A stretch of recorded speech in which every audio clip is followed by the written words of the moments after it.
Welcome to the next of our series of practical electromagnetics for engineers. Today we're going to talk about one of the important outcomes or issues that arises because the material or a dielectric or insulating material affects an electric field. And this is called boundary conditions, or what happens to the electric fields when they intersect a boundary. So here we have our standard charge Q, and we know it's creating an electric vector field, and we've seen many times that it's represented this way. And we know if we put a block of material that has some permittivity, we're going to call epsilon, and this epsilon appears up here in this equation, it's essentially going to change the electric field, and essentially for high permittivity material it's going to reduce that electric field. But it turns out there are some other consequences of this electric field as well, which we're going to get into next. So what we're going to do is we're going to zoom into a little section of the material and start to look at a microscopic scale, but we're going to choose a place where the electric field is coming in at an angle rather than normal as we did in the last video. So here's the electric field coming in at some kind of angle, and usually we measure this angle normal to the surface. Remember, we talked last time about defining a surface as having a direction given by the normal to the surface, and so we can define some kind of angle theta here if we wish to. We also know that we can break any vector into two components. Remember, because of rotational and translational symmetry, we can define vectors any way we want, set up our coordinate frame any way we want. So what we're going to do this time is we're going to break this incoming vector into two parts. One part that's parallel to the surface we're going to call E parallel, and another part that's perpendicular or orthogonal to the surface we're going to call E perpendicular. And to be very general, we're going to define this boundary as being flat, and over on this side of the boundary it has a permittivity we're going to call epsilon 1, and over on this side of the boundary we have a permittivity we're going to call epsilon 2. Now, in practically every single book, you want to know essentially what these two components, the parallel and perpendicular components, are on each side of the boundary. And so you go through an exercise that goes something like this.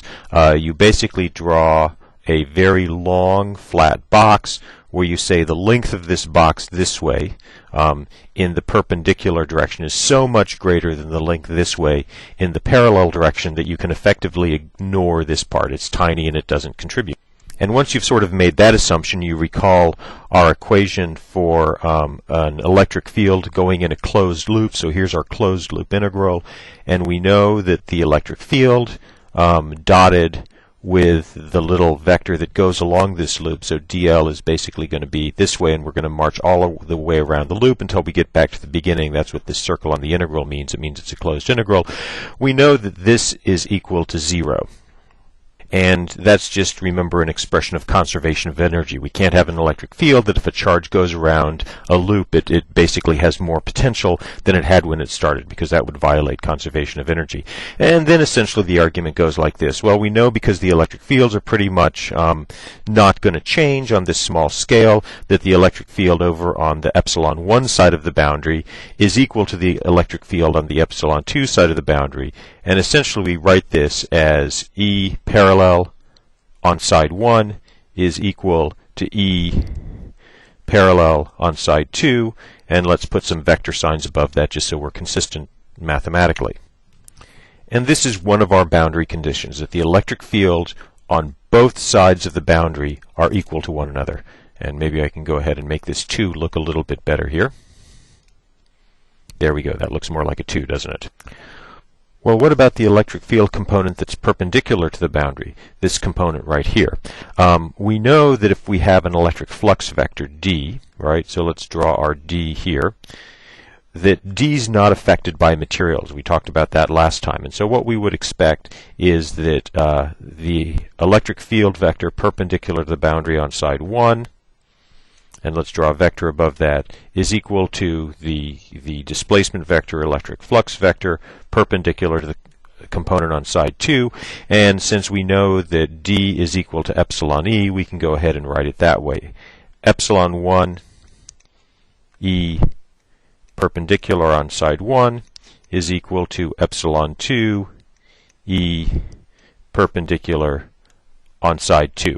And that's the way we derive these boundary conditions, and this is the way you do it in every book. But at some level, this is kind of an unsatisfactory definition, because why did we use our line integral around a closed loop for one component and our electric flux vector around the other component? And the choice seems kind of arbitrary just so we could show something, but that actually turns out not to be the case. Remember that if we look at a microscopic component, let's only look at the electric field that's perpendicular to the boundary now, but if we look at a microscopic level, this electric field essentially pushes on the electron cloud, and it can also push on the core of the atom if we need to, and this causes a separation of charges. The positive charges go this way, the negative charges go this way, and that creates these little electric field vectors that point from the positive to the negative charge. But look at what happens. If you look at this induced electric field, you find that over a large area, over sort of, if you think of many layers of these atoms, that it's going to cancel out.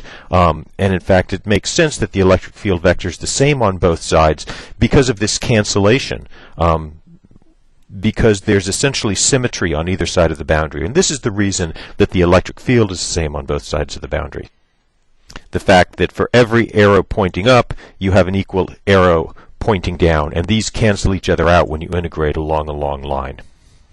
However, if we look at the component that's perpendicular to the boundary, and that's inducing a separation of charge perpendicular to the boundary as shown here, essentially what you're going to get is again, arrows pointing in both directions, but notice that there's a breaking of symmetry here, that this is not even. Essentially, this does not continue all the way, and you essentially have something right here that's not matched by its component. Sure, it is down deep here, but across the surface, this equality, being able to say, yeah, for every arrow in one direction, there's another arrow in the other direction, doesn't make sense at a surface.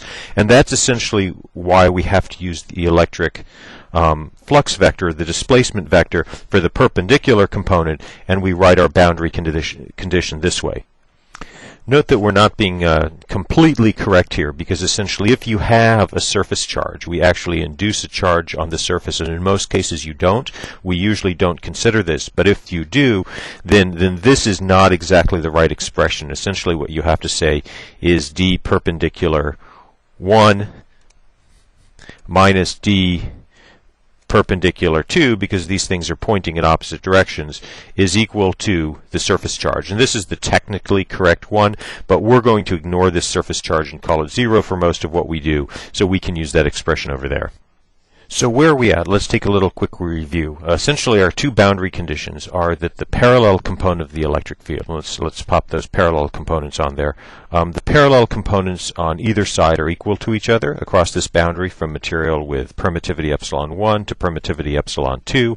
The perpendicular components are proportional to the permittivity on each side because of that breaking of symmetry that arrives from the surface. Another way to calculate the electric field in medium 2 simply by doing a quick division is this. But what happens in the case that epsilon 1 is less than epsilon 2? They have to be greater or less. Then essentially what you find is that the electric field perpendicular in medium 2 is less than the electric field in medium 1. So it's essentially going to look like this. You notice that this vector arrow for the perpendicular component is not as long as the perpendicular component over here in medium 1, which means the electric field vector is going to look like that. Look what happened. The electric field vector changed direction when it went into medium 2.